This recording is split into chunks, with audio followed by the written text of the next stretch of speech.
just a bit of political action because President Joe Biden is here. And we just wanted to take the opportunity of sort of being able to speak directly to him, or at least be chanting in his vicinity, to demand a ceasefire in Palestine and to stop funding the Israeli occupation and military.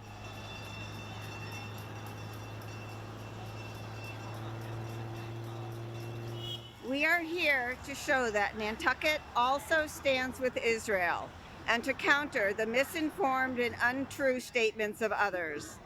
Using terms such as apartheid and genocide demonstrates a lack of understanding of history, the current situation, and the words themselves.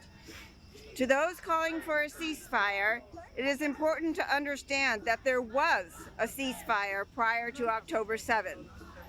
Hamas violated that ceasefire when it brutally killed, burned, raped, and beheaded 1,400 innocent Israeli citizens, including women and children and entire families, and took 240 innocent hostages, including toddlers and grandmothers.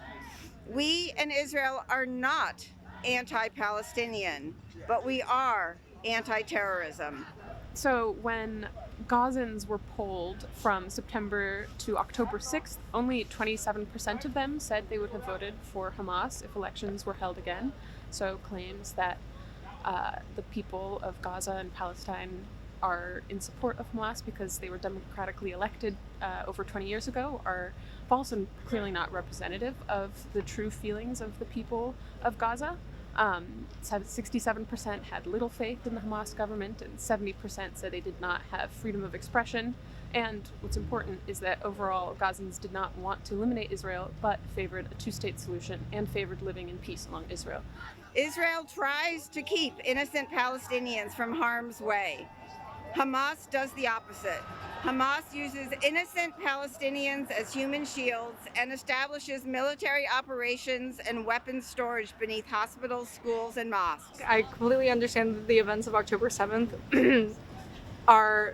were atrocious and need to be answered, but I do not think that the way of answering those acts is to indiscriminately bomb Gaza and slaughter children. And so I think that in this time there needs to be more thoughtful negotiations, and I think everyone can agree that peace is a better alternative than war and violence, and so that is why we gathered here today.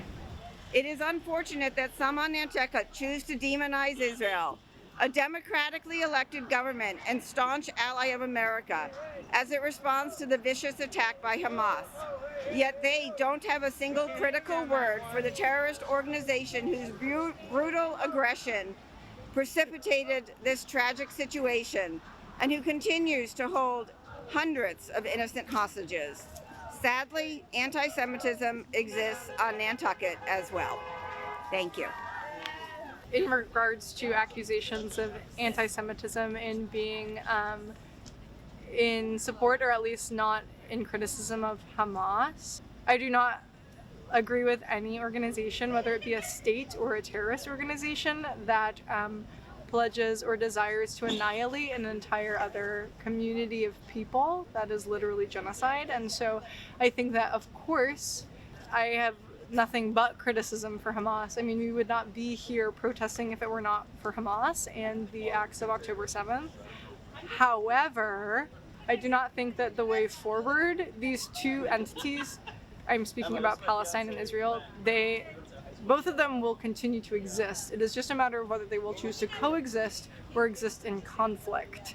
And so I'm not here saying that I wish the destruction of the state of Israel. I'm saying that I want to strive for an Israel and a Palestine that can coexist with one another in peace rather than in conflict. It's important for us to remember that there are, other human lives at stake that are just as important as Israeli lives, as just as important as Jewish lives, and it is not up to one state to decide where and how those lives should end. It's just a pause! Permanent ceasefire!